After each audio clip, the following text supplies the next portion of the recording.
On this episode of the podcast, we watch one of the grittier street-level cop movies ever made. We watch Training Day, and you're listening to Geeked Out. Popcorn in our hands, ready for the show. From the classics to the blockbusters, we're always in the know. Throwing references like confetti, we keep it real. Geeked Out Podcast, we make you feel. We're the critics you can trust. Hey everybody, welcome to another episode of Geeked Out. My name is Kyle. Juan here. And as we move into the final episode of our duo mini-series, we went with Juan's pick and we watched from 2001 the gritty cop drama, LA-based Training Day. Now, as usual, this was your pick, Juan, so I'm going to ask you kind of your history with this movie, your background with it, everything like that, before we get into it. This came out 2001, so I think I was in grade 9 at that time. So I'm gonna say I didn't watch this in theaters. I don't remember seeing this in theaters, but this is definitely a blockbuster rental. Just being a fan of Denzel Washington and his catalog of movies, and coming from a household that was also a fan. When we knew about this was definitely a day one at Blockbuster for sure. Now, being at the age you were, and considering what the movie's about and the deep nature of it, what did you think of it back then? Do you think you were kind of prepared at that age to kind of watch what this was about? Yeah, my parents never really shied me away from the the hood urban type movies. So by then I already watched Boys in the Hood and Menace to Society and yeah, but those are movies from the perspective of the the gang members or the this is more, I mean, spoiler, this is a perspective of a dirty cop. Yeah, I'm just talking about just the total violence of it all. Oh, I get what you're saying. Yeah. Yeah, so I was already acclimated to just violent, urban, chaos on film. I was already used to it. So, but again, this was through the perspective of the police, corrupt cops. One was corrupt. One corrupt, one good. Yeah. I honestly was just, when I watched it, I had fun with it and I liked it because I knew that Denzel Washington's performance was just amazing. And I liked Ethan Hawke's performance, and that's what I liked most about the movie then, and I do still now. But knowing the plot of the movie and certain characters' motivations, watching it every time I rewatch it, I notice things that I didn't watch the previous time. Just like him setting everything up. Yeah. The Alonzo character. So I will say that I have no recollection of when I actually first saw this movie, but I'm guessing it was probably around when it came out, and if it wasn't, it would have been within the next couple of years, so anywhere from 01 to 03, 04.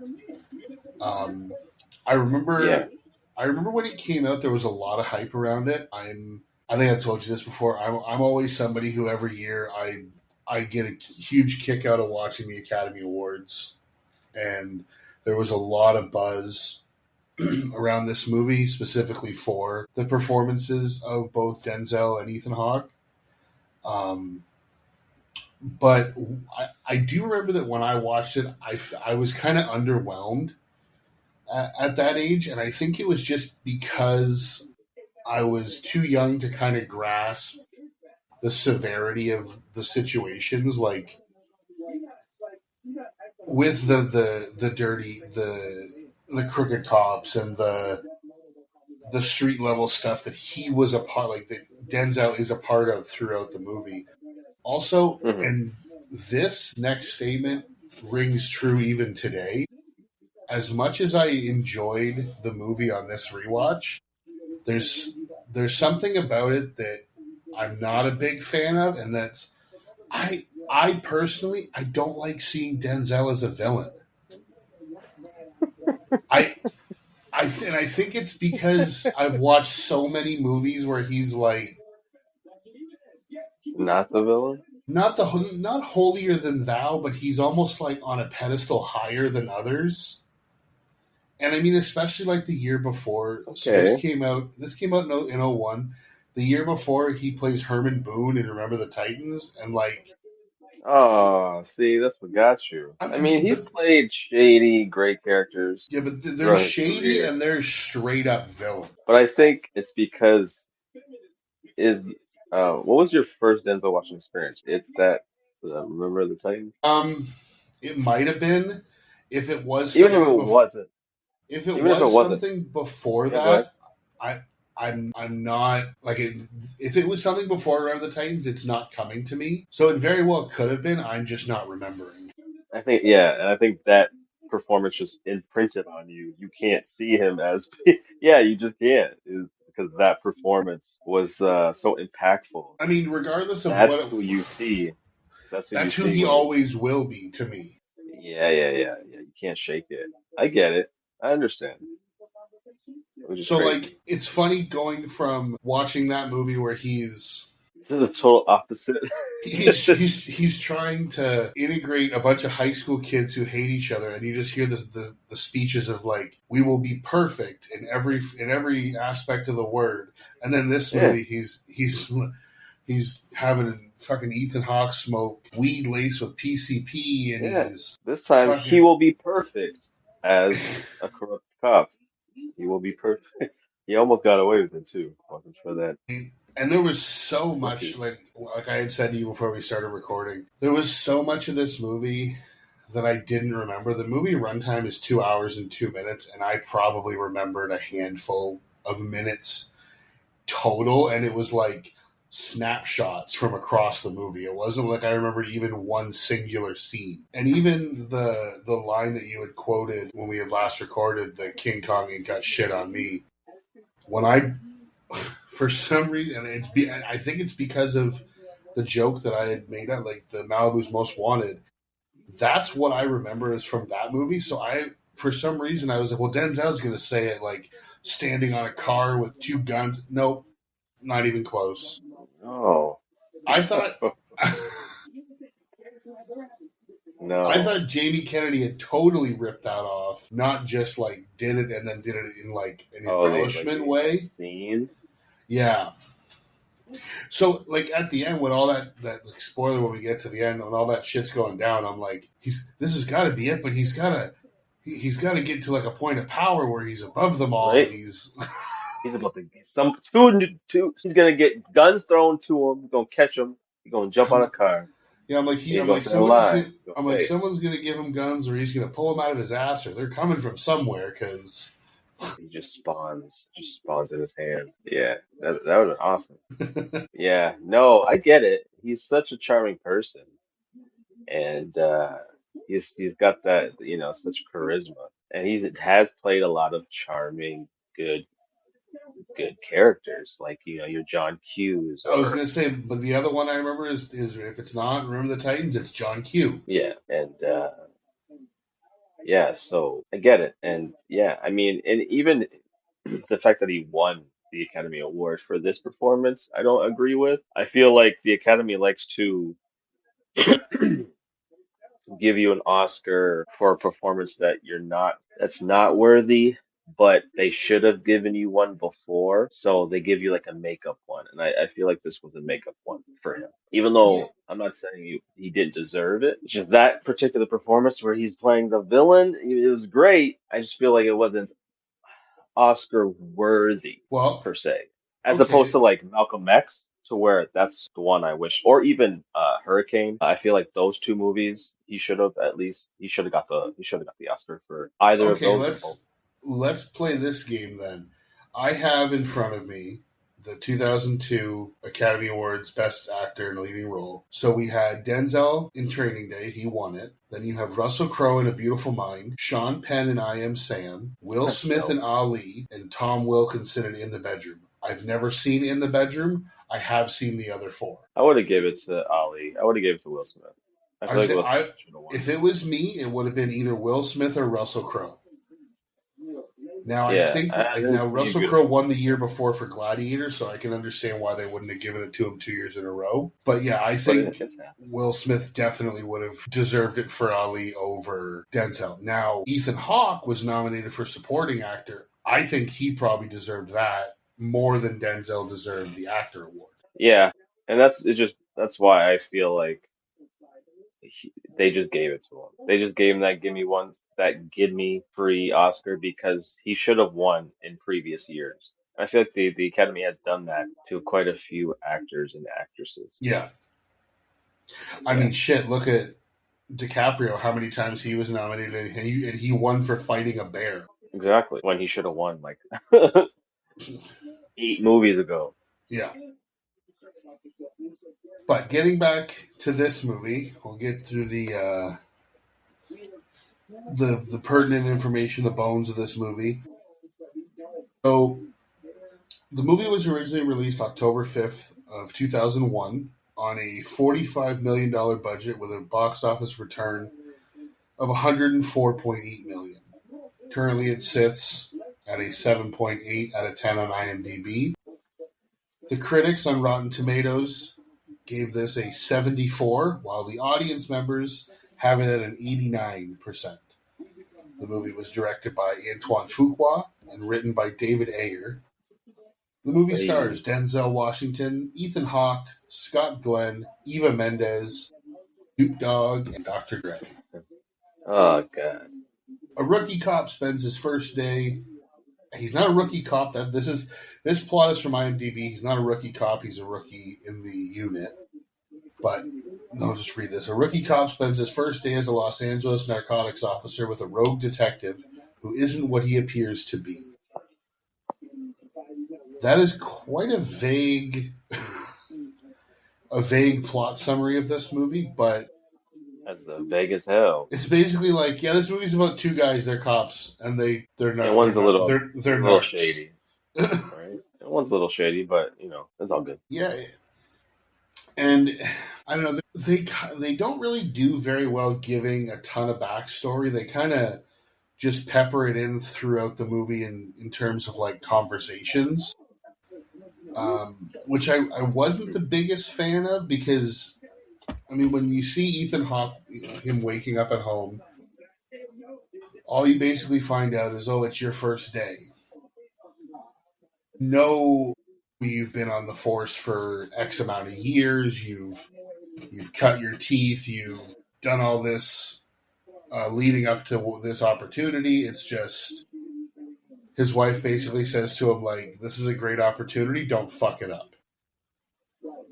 Like, there's nothing really beyond that, and I mean, even that scene when he's at home, Ethan Hawke kind of has a very meek and mild-mannered way about himself. He doesn't, which obviously contrasts with what he's going to see when he gets to the diner to meet Denzel. Yeah, he's definitely as straight of a man as you can get. And they established it early with him showing us where he lives and life with his family. You get a sense without them telling. They just kind of just show you and then allow you to put the pieces together. The fact that he's a good, honest man, and which is definitely contrast to the person he gets introduced to. Yeah, and you can tell that he even kind of states real quick about like he has goals because he says like he wants to be a section chief, and then he's like, oh, you should see the size of those guys' houses. In other words, like I want to do this because I want to continue advancing through the department so that I can make more money, provide more for my family. But it's just in a quick little line of dialogue as he's kind of gathering his stuff and running out the door type thing. Mm-hmm. And The fucking introduction to Denzel Washington in this diner, he, right off the bat, like, you can tell how just no nonsense straight he is, like, and Yeah, a prick. He pretty well, much 'cause establishes all that in that diner. what it felt like to me is the way they shot Ethan Hawke, it almost made him look like a child or like a teenager, where and then it almost made it feel like Denzel was like his stepdad or something, like, and he's desperately trying to seek his approval sitting across the breakfast table from him, and Denzel's like, just sit there and shut up and let me read my paper, like, I have no time for you right now, I'll deal with you when we get in the car. Yeah, you could tell. You could also tell it was definitely a power move on his end, on Denzel Washington's end. And yeah, with Hoyt's body language and how was reacting, it definitely felt very like boy at his first day of school Yeah, kind of energy. And yeah, and I feel like for a large part of the movie, what uh, Alonzo was doing was testing him. I think he was testing him right away. absolutely. And yeah, you start to figure out he was planning what he was planning for weeks, and it shows. It shows from the first conversation. If you notice when he first gets the call and he was talking to him on the phone when he was still at his house, Alonzo asked him if he has an extra An extra gun. Like, gun. Yeah. why would he need to know that? That's very, and he kind of just slipped it in there, And when he said no, I just have my department issued Beretta. Good, good, good. Me too. right? And it's like things like that you really won't really pick up on the first time, but if you rewatch it, noticing little things like that it adds so much more to Yeah, and then I mean, once so obviously they're in there, they leave the diner, and just the swagger that Denzel carries himself with as Alonzo throughout this, like just walking across the road in the middle of traffic, no, like not even hmm flinching, not almost like not a care in the world. Yeah, you could tell, yeah, he definitely is a cop. He's been a cop who has the power, knows he has the power and flexes it, and knows he's untouchable. It's And he shows it. it's it's the personification on screen of like big dick energy. hmm And then even when they get in the car, so I didn't realize, because at the beginning they just say that he's going to be going into a new unit. I didn't realize until I watched the movie that basically the unit is he oversees undercover detectives, I guess, or they're not detectives, because they say the one guy's transferring out to be a detective, but I don't know how you're on a different unit or a task force if you're not a detective. Yeah, why are you wearing plain clothes if you're not a Yeah, detective? Yeah, part kind of confused me, but I just think that's things just work differently in LA, I guess. I don't know. maybe, yeah. But he just continues to swagger because they get in the car and he kicks on the hydraulics. Still Dre plays, and away they go. And Which is funny. he's driving a Monte Carlo with hydraulics and these massive chrome rims. Like, Oh yeah, even as you watch it, you're like, this is not the vehicle of a police officer. I don't know. It's a vehicle of a cool ass motherfucker that don't give a fuck. Yeah, but hey, it looks nice, man. I mean, no, yeah, it definitely fits the persona that he has throughout the movie. That because he, even when he's going around to the different neighborhoods, like he wants to fit in, like, because that's where he, like, that, as if he belongs there. You can't obviously drive in a. My mind is blanking on what they usually use for a Crown Vic. You can't. He can't be driving in something so obvious. Yeah, no, especially if you're an undercover cop. If you're gonna go riding around. I mean, I'm assuming that's his main car. I don't think that's like a burner type vehicle for him. That's just his main car. He's riding around in it as an undercover cop. That's crazy. But yeah, you definitely, it's best if you're gonna be out in the streets to blend in because, like he was saying, these criminals are smarter now. You gotta, or they have to be smarter because the criminals are starting to learn shit, how they operate. You gotta be smart. You gotta use your head, like Alonso was saying. Well, that's the thing throughout the movie. He keeps giving these little nuggets of knowledge that, as I was watching it, I'm like, he could be a really good cop I'm if sure he he was just. at one point Oh, until, you know, I'm fully convinced. It's just he keeps dropping all this stuff. Like he does have all of this extensive knowledge of what he's doing, and but then he does things like basically force Jake or Hoyt to smoke weed laced with PCP at fucking gunpoint, yeah, and I mean, Ethan Hawke plays that high very well because he is like, I even guess I don't just know. his eyes, just he is out of it. Yeah, I mean, sure, he definitely played the part of being out of it. I just don't know if that's how somebody on PCP would act. But yeah, definitely played a high character pretty convincingly for sure. Yeah, and I mean the basically throughout the movie, it's just I never really had understood why it was called Training Day because again, I'd only seen it the one time. Completely forgot that it was literally him being trained. But what doesn't make sense to me is that this comes later in the movie. He says at one point that he's been a cop for just 19 months and he's already off a beat and being considered for this narcotics unit, task force, whatever you want to call it. Like Yeah. that seems like quite a trajectory for your career to take. I mean, I think he explained it at the diner. Yes, he was a part of that big bust for that random drug stop or the random traffic stop. I think when you do that, you know, especially if your name gets in the paper and stuff, I'm sure your name gets considered for something like that. Yeah, it's definitely possible. And the other thing I kept thinking as I was watching it is how young both of them look, and then it hit me that this movie is 25 years old. And then I got sad and depressed for a few minutes. I know. Yeah, it's crazy. It's best not to think too much about that. But yeah. So the guy they end up going to see, Roger, who I didn't quite. I don't know if it was actually said and I just missed it that he was like a former drug kingpin or whatever and he's an informant.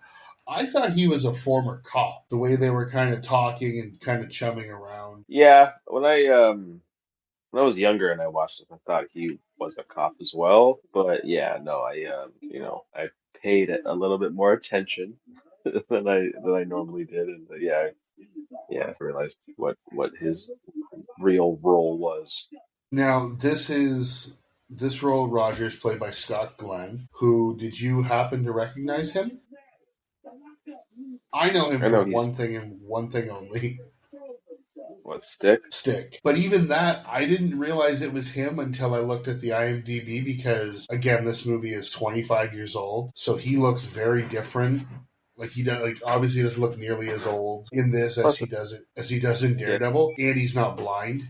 exactly. I think that's the biggest thing. His hair's a little different, and his complete different attitude, complete different character, obviously. Yeah, So yeah, no, that's a sign of a good actor. He can even with the added age, you can still not recognize somebody. And that's yeah. They so a lot again. Again, a lot of this movie is just kind of them driving from set piece to set piece because there's not really a ton that's going on for the first half of the movie. It's um, for like the Ethan most part, Hawke. it's just Ethan Hawke's character um, understanding, getting a crash course into how the street life works and like how once you get at a higher level when it comes to like police. it's not as black and white. It's very gray, and I think he is throughout the movie is starting to see that till he fully realizes it at the end. Yeah, because even the time when they're driving by and he sees down the alley that there are two guys trying to assault a young girl, and he's yelling at them, "Stop the car!" And he goes back to basically take the two guys out on his own because Denzel just stands there watching him. And he said, Denzel's like, "That's not what we do. Like, we're after the big fish, like the guys who are going to go away for felonies, the guys who are way at the top of the food chain type thing." Yeah, they don't get the sellers, they get the suppliers. But I still would have a hard time believing that even a cop in that position would just allow these two guys to assault a young girl and just be like, "That's not, I don't deal with that shit." You know what I mean? Like to just kind of turn your back and keep going, which essentially is what he's saying he would have done. Yeah, yeah, and that's like one of his first rude awakenings of many in this movie. To have or red flag, as you will, with Denzel Washington's character Alonzo. Um, because yeah, even an asshole cop still would have taken the time to deal with that, Yeah, because by the book, right? In a way. and again, this is like you say, Hoyt's first kind of one of his first realizations of what he's gotten into. And just the facial and the eye acting that Ethan Hawke does in this movie, I thought was fantastic because, like, if this that age old saying that they use, if looks could kill, I mean, he is glaring Alonzo down so many times throughout this movie because he is like you say, he is so by the book. He is so much of like the golden boy, and Mhm. he's very much like, no, we have to do things this way because that's how we were trained, and yada yada. And Denzel's like, listen, it doesn't always go down like that, and you have to be able to adapt to different situations. You can't just act like you've been trained for every possible situation. You need to know what to do on the streets because if you go into a situation and you're not ready for it, you're going to die. Exactly. You can't be out in the streets and um, be an undercover cop and have your wedding band on your finger. You can't be so squirmy and so emotional when somebody brings up a significant other or things like that. And things Alonzo was definitely some knowledge he was dropping on Ethan Hawke, and Yeah, because yeah, it was all truth. It was all even when truth. they first get in the car and he's asking about his wife and he's like, I don't want to talk about them, and it's like I don't know why Ethan Hawke was being so close guarded with that. Like, it's not like he was asking offensive questions. He's just being like, so you got a wife, you have a little kid, and he's like, don't talk about my family. I think it was just the tone. It was Alonzo's tone in which he was asking the questions. It was a little bit. I feel like if he would have rephrased the question, he could have got it out of Hoyt, Maybe. but it was just the tone. Yeah, that's Now, what I got.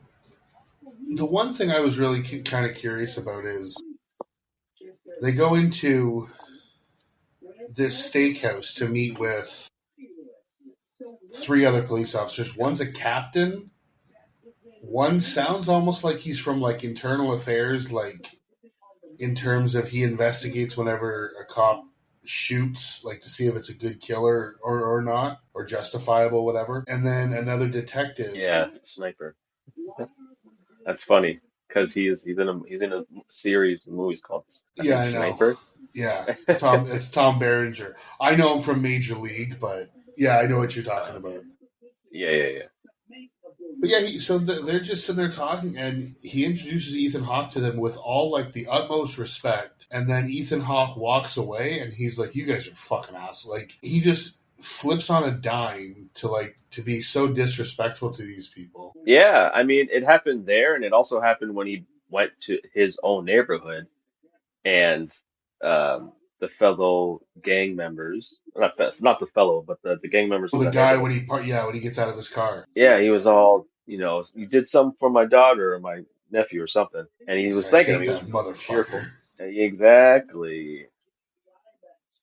which Yeah. which also shows like Denzel again. He has this swagger. It's like he thinks in his head, "Oh, I'm a cop. These people know that, and they also know that if I just woke up on the wrong side of the bed, I could take all of them down, but I don't.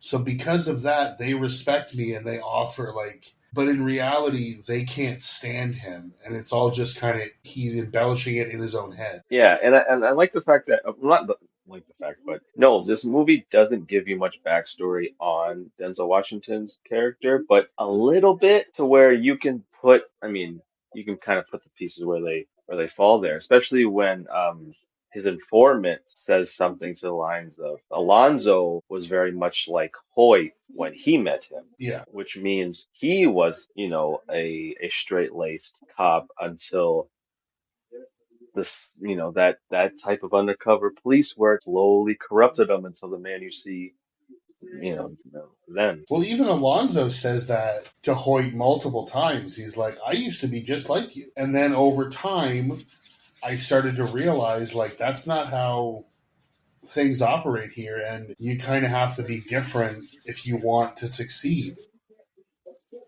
And he has a I mean, point. Like he's not, you know, even though he does say a lot of bullshit and he's kind of a ruthless human being. A lot of what he's saying is facts, the truth, yeah. especially living in the streets of LA. Well, and even when they go and we get to see um, our first big celebrity cameo with Snoop Dogg. Well, number one, I don't know why he's in a wheelchair. I guess that just. I guess maybe it just helps that he's at the level of car windows when they pull up. I don't know if it's true, but Denzel Washington towards the end of the movie did say he's the one that put him there. I don't Really? know if I don't know if he was telling the truth. I mean, I don't see why he would lie, I must have but missed that one. it didn't seem like Snoop's reaction was to somebody that shot him and paralyzed him. No, I definitely You know didn't what I'm saying? think that was a possibility. So I don't know. But so obviously he's a dealer, and they want to use him to get his supplier. And this is the one time that I actually kind of laughed when Denzel kind of throws the rules in Ethan Hawke's face when they catch up to him, and he's like, "Oh, what do you got on you? You got crack, you got rocks, you got no, I got nothing. Like you can search me this and that." And then he puts the pen down his throat and makes him throw up because he swallowed the drug so that he wouldn't get caught. And he says something to Hoyt like, "You want to bag the evidence now?" And he's like, "Absolutely not."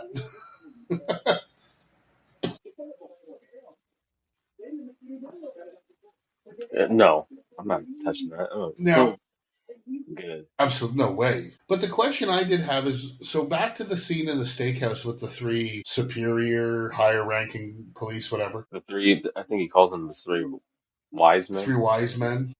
So they, number one, this is when you first start hearing just talk about the Russians, but there's nothing really elaborated on that. That we get to that later. But they're basically talking about just an op or a mission that he's got to do to serve this warrant, and then you see him put cash in the trunk of Tom Berenger's car, and he basically Yeah, tells, that's the cash they stole from Macy Gray.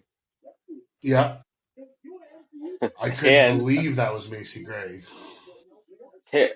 man, I don't know. I appreciate you giving Macy Gray some work. I appreciate that. But good Lord, not the best actress, man. And fun fact, you know who that little boy is? He looked familiar. Yeah. Uh, you wouldn't know him particularly, but you would know his father. He is the son of Forrest Whitaker. No way. Yeah. Yeah. He's also in Black Interesting. Panther as well. He plays because Forrest Whitaker's in Black Panther, and his son plays the younger version of That's where I would know him from. Interesting. That's kind of cool. I had no idea. him. I didn't know until I rewatched it. I'm like, had to get a good look before I confirmed it. I was like, yeah, that's his son. Sure. So you're talking in Black Panther. That's what he's the one who At pulls the down beginning, his lip, right? at the He's beginning of like the movie. Yeah, he's probably like 18 or something at that point. yeah. Yeah, I'd Yeah, say around there, probably. he's like a college age roughly. Yeah, he's like his roommate Yeah, that he's he didn't Sterling know K. was Brown. from Yeah. Wakanda. Okay. Yeah. Wow. I had no idea. Yes, sir. Okay. Mhm. But so why? So they're basically paying off this cop for a warrant on this quote unquote Sandman, and the next thing you see is they're gathering. Number one, I don't know why they're gathering his team of cops, operatives, whatever you want to call them, on a helipad on top of a fucking building. Because that's how that's I you mean, know it looked cool. that's how the Avengers team up. They got a on a helicopter pad or the middle of the city. You know what I mean? That's how they and we assemble. get we get Peter Open Green. space, which is crazy. I think this is the third time he's appeared on the podcast after Blue Streak and The Mask. He just be popping up. But I saw him. Well, it was funny because as soon as I saw him, I was like, "Well, if you were just trying to say that Denzel was a good guy, that just went out the window." Because Peter Green is never a good guy. No, I don't think he can. He just has. He's played a shady, evil character in everything he's ever played that I know of. He's got he's got the vibe and the face for it. It worked. He got a lot of roles, especially in the 90s Yeah, and early 2000s. He was working. I've never seen him play a good guy, and R.I.P. I mean, he died just a couple months ago, Yeah. unfortunately. But and then we get now again. I was blown away by this. Now this could just be because I assumed that Dr. Dre was going to be probably rolling with Snoop or in that. I did not expect he was going to be a cop. It would have been better if he was not a cop. I agree. Also, I don't think I've ever seen him with cornrows before. That looked weird. I think there was a brief window where he was, or maybe just for that movie. Dude, I looked at him and I went, "Is that Exhibit?" Nope, that's Dr. Dre. Yeah, it definitely was. And yeah. Oh, jeez. Oh, he's gonna pimp somebody's ride. He he got the acting bug for a little bit because he was in this movie and he was in a lesser known movie. It's a hood classic called The Wash, which is I've heard of I that. think Yeah, I think it came out the same year, either 2000 or 2001. I've heard And of The I think it's Wash. funny. I think it's funny. Acting's horrible, but Yeah, it's pretty funny. he's not great. No, no, no, no, no, no, no. And you're acting next to Ethan Hawke and Denzel Washington. Two guys who are nominated for Academy You Awards. have direct dialogue with these guys, and good Lord, man, there's yeah, you it's tough. It's tough when you get somebody without a lot of experience next to somebody who is talented and with experience because it's alarming the difference I mean, it's between the two. honestly, It's super noticeable. I don't think I'll ever be comfortable seeing either him or Ice Cube, two guys who literally sang a song called "Fuck the Police" as police officers. Or natural born killers. Like, Another one. Yeah, true. No, you can't. I mean, if they were better actors, and I mean, Ice Cube's not a bad actor, but I could cut. If Dr. he's Dre was a better actor, I could believe he was an LA corrupt undercover cop. I could believe that because I'm sure that exists. It's just, yeah, he just wasn't believable. no, Wasn't delivering his lines good at all. no, I didn't think he was Yeah, very good at all. it just wasn't believable. I just no, I mean, I no. like seeing him on screen because I'm a fan of his, but I'm a fan of his music, not his acting ability. Yeah, I do appreciate him being in the movie, him and Snoop, because they're both LA natives. So, I think having them in the role definitely adds to the LA love that this movie is irradiating. For sure. 'Cause, yeah, yeah. So they go to serve this warrant, And I can't believe that Ethan Hawke doesn't know where he is. I know he was high, but he was at this house just hours earlier. I mean, they came in through the back, and he naturally came to the front. So maybe they came the back way. I don't know.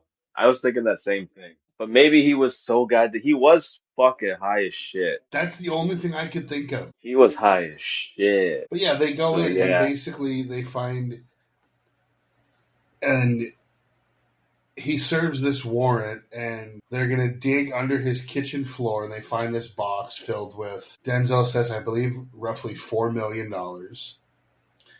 But they start taking packs of cash out and being like, yeah, we're gonna divvy this up amongst the 5 or the 6 of us, whatever. And Ethan Hawke's like, I want no part of that. Like, that's not what we do as police officers. And they're all like, I'm gonna tell you right now. they're like, I'm gonna fuck tell that. you right now. I'll take my cut anytime. If I was a fucking cop and I stumbled upon cash like that, and everyone was cool with it, I'm taking that shit. I don't care. They're lucky they didn't take all of it.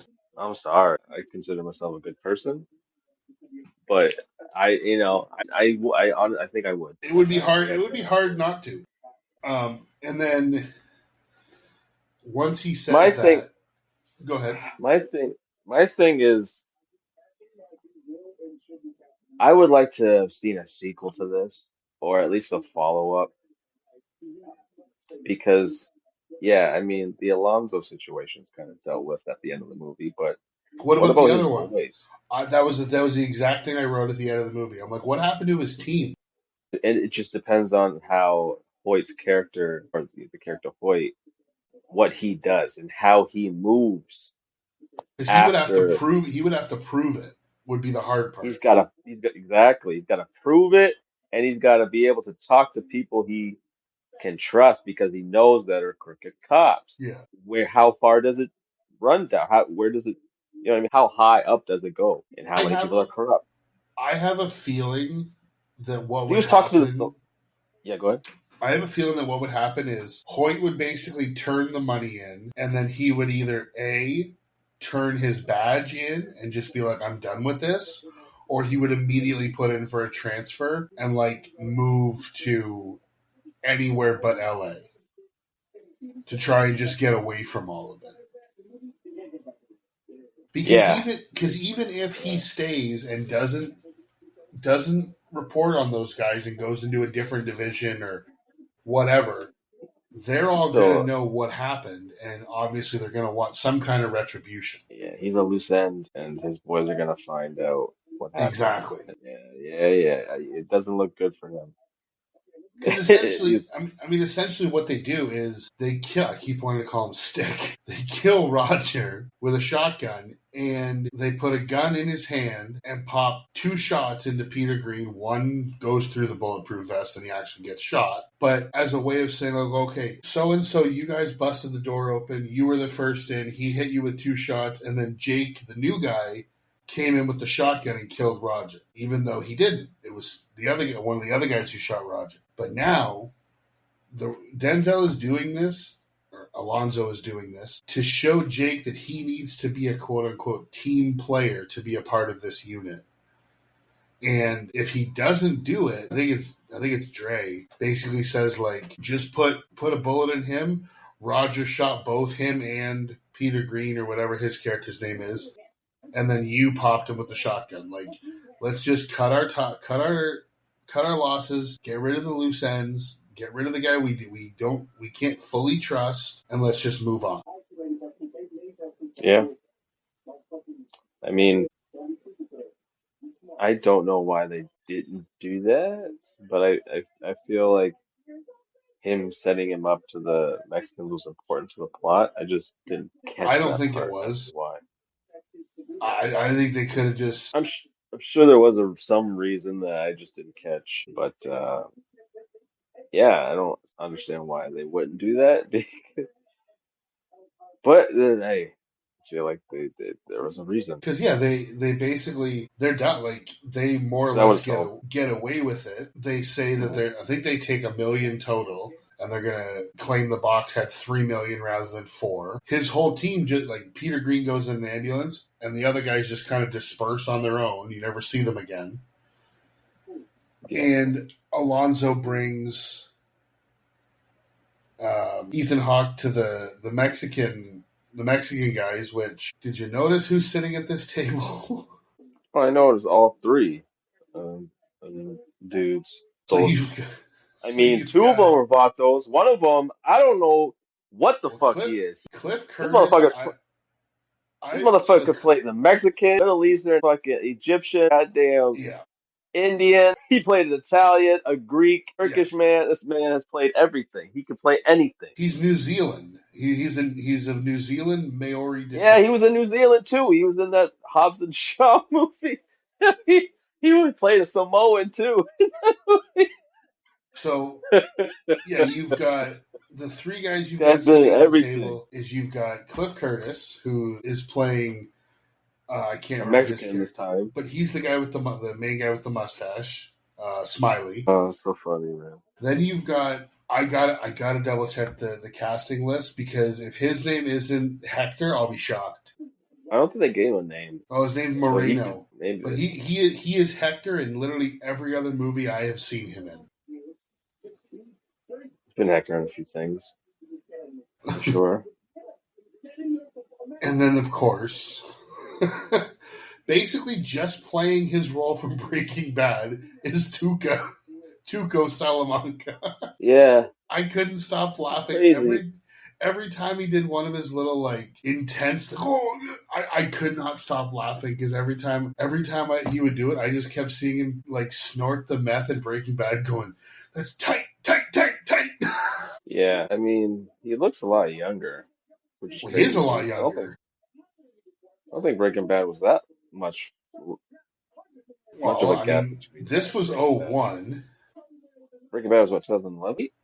Yeah, 2008, 2008. something like that. That was only Oh a my few God, years later. Breaking Bad was that long ago? Good Lord. But it wasn't that long ago from Training Day. He looks a lot different. Maybe he just put on some weight. He did. He bulked up. He put on some. He's much thinner in this. Yeah, that's probably what it was. He just put on some weight and started wearing clothes. But he's there under Because the he auspices. was shirtless in that scene. He's there under the guise of Alonzo's telling him that this is the house of an informant of his who's in prison, and he stops by every now sorry every now and again to help the family. He gives them like money and different little appliances and just kind of things to help them. And after he gives them this stuff, he says that he's going to go to the bathroom, and he'll be right back, leaves Ethan Hawke. Well, come to find out, he's left Ethan Hawke there for them to kill him. Yeah, I feel like this entire scene. Makes no sense, because why would you just, like... I mean, if it makes sense or not, whatever. I think the tension in this scene, and as it so slowly builds, is one of the most effective ways of the use of tension I've ever seen in a movie scene. Playing It cards. And slowly builds him when wanting you to see hold your the gun, and it didn't stop once he entered that kitchen. it does really build, and Very effective. I Very, very. I love the way that it's Cliff Curtis giving the exposition of, like, Yeah, 'cause he's the actual actor, the better actor Yeah. than the other two gentlemen. he's sitting there talking like, yeah, so this is what happened. He was in Vegas the other night, and he tuned up this Russian guy. He beat him to death, not realizing that he was like this, Probably like a Somebody made in- man. somebody in their mafia or whatever, and now they've given him a deadline of midnight to pay almost like a ransom $1 million. of $1 million, and if he's even 1 minute late, they're going to kill him. So that's why Damn. they killed Roger, to take the money, and he's trying to gather all this so that he can keep himself alive. And again, I don't know why they wanted to kill Ethan Hawke, but that's what they end up attempting to do until they find Smiley's cousin's wallet in his pocket, which is the girl that was being assaulted when he was trying to be a good cop earlier in the movie. Mm-hmm. And so apparently, Which only happened because Denzel Washington told him to wake up after he fell asleep. If Denzel Washington did not tell him to wake up, he would have not noticed that. Yep. And it's just that little butterfly effect is wild. And Yep, absolutely. It's a twist that definitely comes out of nowhere. Yeah, it saves his life. And I mean, obviously they once they find out what he did to help her, they let him go. And the scene of him walking up, I think they give a name for what street it is that he lives on, but I don't remember. But the scene of just him walking up with, it's dark out, there's just some streetlights on, and he's just walking down the middle of the road carrying a shotgun. Well, even before then, when he's on the bus, this motherfucker's on a bus. His shirt is full of blood, and he's got his gun out, and he's loading it. I just wanted to see the point of view of the bus driver. I'll give you the point of view. If that were to really happen, the bus driver would be like, and we're pulling over at the side of the road, and we are not driving anymore. Or he just doesn't acknowledge him at all. He's just unless he showed his own business. Unless he showed him his badge. But even still, I'd be like, cop or no cop? I don't want that on my bus. Why are you on a bus if you're a cop? Why are you on the bus? Why is your shirt full of blood? You ain't no goddamn cop. Because my partner screwed me over. Yeah, sure he did. Exactly. Just like that guy back there. It's the same thing. So. But, okay, now, multiple times Denzel in the movie refers to having a wife and 4 sons. Eva Mendes is not his wife, correct? No. He says it's one of his, just one of his. That's what I thought. Because I'm sitting there going, well, even after the end of the movie, the news report says that he had a wife and 4 kids, and I'm like, well, it wasn't at that house because there's only 1 kid, and no, it was definitely an illegitimate kid. So he's got 5 kids, maybe more, who knows? But this movie, through multiple people in the entirety of the movie, has let the audience and Ethan Hawke know that how much of a piece of shit, ruthless, savage, backstabbing asshole this character is. So I have no doubt. He cares about number 1 and only number 1. Yeah, because he feels like he's untouchable. I mean, even when it got him, they got him in trouble with some Russians. Well, even this, when Hoyt gets to the apartment and he gets the kid to let him in because they fell asleep watching cartoons earlier and they kind of bonded. Even when he goes in, like I say, Alonzo only cares about number 1 to the point where he's willing to have a full-on shootout in the apartment where his son is 5 feet away from the gunshots? Mm-hmm. I mean, at one point when he comes out of the bedroom, the shotgun is pointed at the kid. Yeah. He didn't seem concerned. And the only person who cares, obviously Ethan Hawke doesn't want anything to happen to the kid, but you can just hear Eva Mendes in the background just screaming his name. And Denzel doesn't seem to give 2 shits. He's like, no, this guy's getting in the way of me and my delivering of my money, and that's all that matters. Yeah, well, at that point, it's his life. He's standing in the way of his life. So, yeah, that mindset that he had in that moment was his life over everyone because his life is on the line.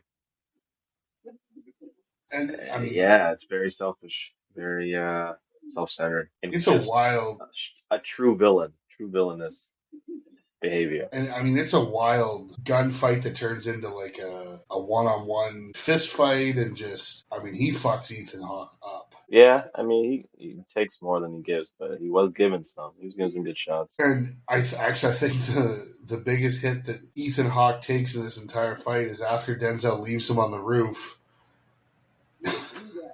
His solution to stop him is to launch himself off the roof onto the hood of his car. Yeah, some jackass shit. He did some jackass shit. I think the hardest hit against Hoyt was was that. It wasn't even from Alonso. It's from But himself. Or the I earth did on kind the of, car. I did kind of laugh because as soon as he hit the hood of the car and broke the windshield, Denzel slams it in reverse, and it just reminded me of Reginald VelJohnson in Die Hard when the guy lands on the car and he just floors it backwards. Yeah. But this is their final showdown, and all of the neighborhood comes out, and you finally see Like literally the neighborhood. Some of these people definitely lived in those houses that came out. yeah, For sure. They just absolutely. There's a couple actors sprinkled in there. So the rest of them were just the neighborhood. yeah, absolutely. I mean, Inc- Including, and I think this was his first credited role. who? Certain act. You didn't notice? I don't think so. Oh, Terry Crews. Yeah, I think this was his first role. Yeah, I did. Actually, He doesn't even have a line. no, he went right from this to Friday After Next. But you know what's crazy? He doesn't look like he has aged a day. No, But that's crazy. But yeah, you talk about the people who live in the neighborhood. So before we started, I'm going to read the same trivia that I found on IMDb that I said to you before we started recording. So it says that T. Rogers, the founder of Black Pea Stones Bloods in Baldwin Village, aka the Jungles in Los Angeles, that's where he says that he lives or where they are, was on set for all filming in his neighborhood and allowed the producers to use his neighborhood in exchange for casting gang members. So yeah, a lot of the people as extras in this area on this street are just people who live in the neighborhood. So I'm guessing that a lot of those guys that you see in the red t-shirts and hats are legit gang members, which Everyone who makes did not have a speaking line in that scene was was yeah, was a part of that neighborhood for sure. which just makes it just adds such a feel of authenticity to the movie and this scene as a whole. Yeah, it shows you how And much the director loves and respects LA, especially the inner city. well, and what's crazy is you see, so even when he gets out of the car, um, and Ethan Hawke has the gun on him, he's still like his calm and cool, collected, kind of suave self. And then all of a sudden, once he realizes that he has no backup, he flips from that to being desperate. Like he flips on a dime. Like I you mean, see once the legit, situation, he fully realizes the situation, how fucked he is, and yeah. like he's doesn't have a friend in the world. Yeah, he You see legit fear. transforms. Yeah, fear, desperation, um, and his just lunacy because he does start to become a little crazy. Yeah. And the guy, I can't remember the guy's name. The only guy who really speaks in the neighborhood, the same guy who earlier said he hated him. I think he's an actual gang member He might who be. like turned actor. I think there was a story, vaguely recalling a story about him being like a former gang member turned actor type situation. I could be wrong. I'm pretty sure. I mean, it would make sense. But yeah, he basically says he looks at Ethan Hawke and he's like, Jake, like you're good. We got your back. Everything's good. And he basically just takes the bag of money and like he's gonna Okay, go turn him that in. bag. That That did bag's supposed not. to have No million fucking dollars in way. it. No fucking way. It looked like it had $25 in it. That did not look like it Um, had any money in it at a couple points. I was like, "There's no unless money. he had. Where's the stacks? Where's the bricks of money?" I'll say It seemed very unless he empty. had 4 or 5 of those duffel bags at different stash locations he was going to pick up. There's no way that had $1 million. Oh, I get it. He got one of those $1 million bills that I've seen. Yeah, but then you put that in a nice briefcase, a nice metal briefcase that looks pristine. He didn't have time. He had to No, store that shit in a pigeon coop. but Ethan Hawke he walks away with the bag of money. He's going to go turn it in, basically. And that's the last you see of Ethan Hawke. Like, you have no idea what happens to him next. And I guess the neighbors just, once Hoyt leaves the neighborhood, they just let Denzel get in his car and drive away. Now I think there's definitely a deleted scene, but I don't know if it's a deleted scene or there's a director's cut of this movie, or I think maybe it's just a deleted scene Does it fill where that in? he goes to visit one of the wise men. I forget which one. I think it's the one that with the super long ass cigar. The judge from Ghostbusters, too. Yeah, I think he goes to visit him, and they have dialogue. I forget what's said, but I think that is definitely a scene that exists. I don't know why they didn't decide to put it in. That would have helped. Yeah, Because it just shows that he pulls up to a red light. A woman pulls up next to him, and then all of a sudden he's surrounded by cars, and they light his ass up like he's fucking Sonny Corleone on the Causeway. yeah, light his shit up like goddamn Bonnie and Clyde. Shot the whole car up, and then shot him up, laughing. It's just crazy. Yeah, they hop in their cars, drive away, and that's that's the end of the movie. And that's, again, you overhear, you see Ethan Hawke walking into his house, and you hear like a news report, again, where it says, LAPD narcotics officer was killed today. But even the news, because it's funny, when he's reading the paper at the beginning, he says that it's 90% bullshit, but it's entertaining. Now, if you noticed at the end of the movie, the news report says that he was killed in like a gunfight with a criminal, or like they don't give the exact details. They kind of fancy it up a little to make it sound kind of more dramatic and exciting than what actually happened, in that he was just straight up in like a drive-by type thing. I felt that was a little interesting bookend on the movie with the portrayal of the media and the way it's... Yeah, it just shows you how corrupt the entire system is, because certain people definitely knew what he got himself into, and I guess if he was a better person, he could have had the protection of those people. But again, it's the Russians. I guess they have a lot more power, and even though people know what happened, they are still willing to cover things up and not willing to look into his murder. Like, it's crazy how that plays in, because it just opens up a whole can of worms there. And, Yeah. Now, if you were Jake, if you were Hoyt at the end of this day, like I said, in my mind, there's only two options that he could do. What do you think you would do? Would you be trying to stay in, like, whether it be the same unit or a different unit, or would you be transferring, or like just quitting being a cop altogether?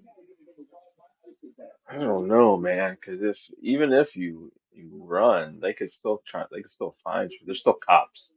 They still have access to find you even if you move. It depends on how much of a vendetta they have against you. I mean, So if you're you run, thinking maybe the devil they you could know find is you. better than the devil you don't? Yeah, until he could either handle it himself or finds trustworthy people that he can lean on that could eventually get those guys. But I think their revenge act would definitely come before that happens. So I don't know.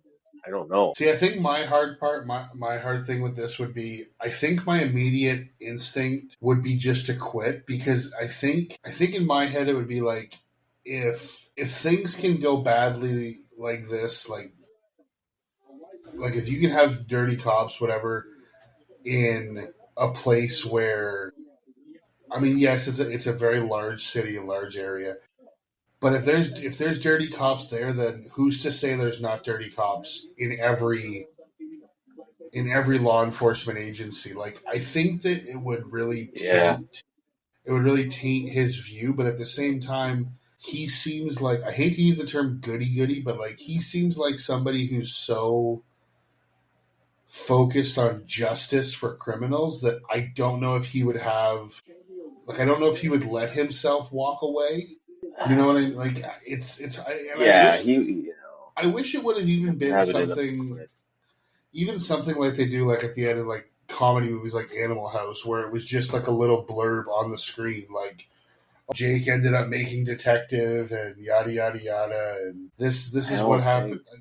I would have I don't liked, think that's in the cards for him, man. Because just how I don't know, man. I guess not in LA. He could if he transfers out. I think if he yeah, was able to do that, I think that's his best option. Uh, but there's no way he could make detective with a lot of the what happened, shit that yeah, a lot of the just the trauma and all that he went through. He went through a lot. in one day. And even if, he was how he was before the trauma, after the trauma, he is not going to be that same person, even though in his core he's a good cop. He's definitely not going to be as rookie like as he was in the No, beginning. he would be. I feel like he would be A little Jake bit at more this point. hardened. Yeah, Yeah, definitely a lot hardened for sure. yeah. Like I say, I just kind of wish that there was even a little blurb on the screen just to give you a little bit of closure and explanation about his story, and like I say, Yeah. the other guys on Alonzo's team, to what happened to them. Like, when Jake turned it in, did he turn them in? Were they caught? Were they killed in a different situation? Like, there's no information at all. It just ends. So I mean, I was a little let down in terms of that with the ending, but that would probably be my biggest gripe with this movie, and the fact that I hate seeing Denzel as a bad guy. hmm Yeah, not enough closure for you. Yeah. But that's going to bring us to the end of Training Day. If we move to final thoughts, like, this was your pick, so I'm going to let you kick it off. Yeah. Yeah, this movie for me is like the definitive corrupt cop movie for me. Whenever I think of, a uh, a corrupt cop or even just like a villain of a movie villain, I think of Denzel Washington's character and this movie. Uh, yeah, this was my first introduction to Antoine Fuqua. Um, I think, yeah, the way he just captured the gritty streets of LA was brilliant. And if I was a resident of LA, I feel like this would probably be my top movie of all time. Like it'd probably be in my top three. Just because this movie is very much a love letter to the inner city of LA and the people from there. And I just love that when filmmaker is able to do that within the city that it's being filmed in. Um, Highlights for me, obviously, the two performances between Denzel Washington and Ethan Hawke. I think it's brilliant. Uh, the fact like this is a buddy cop movie, but not like any every or just a traditional buddy cop movie where they are, at odds with each other at the beginning, then slowly become friends at the end. This one, Maybe they it's more kind of started as enemy cop, not buddy acquaintances. cop. Yeah. But yeah, definitely not buddy cop. But they start off as acquaintances, and then towards the end they become straight enemies. Uh, I like that when a film like that is a little bit has that type of twist to it instead of just a straightforward buddy cop, just a cop movie. Um,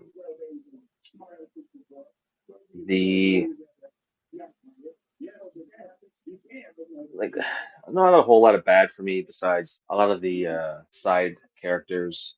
Um, the acting wasn't really that good, especially like the Snoop Dogg, the Macy Gray, the Dr. Dre. Not the best, and definitely noticeable because they are acting against two of the best actors of their generation, with Denzel Washington and Ethan Hawke.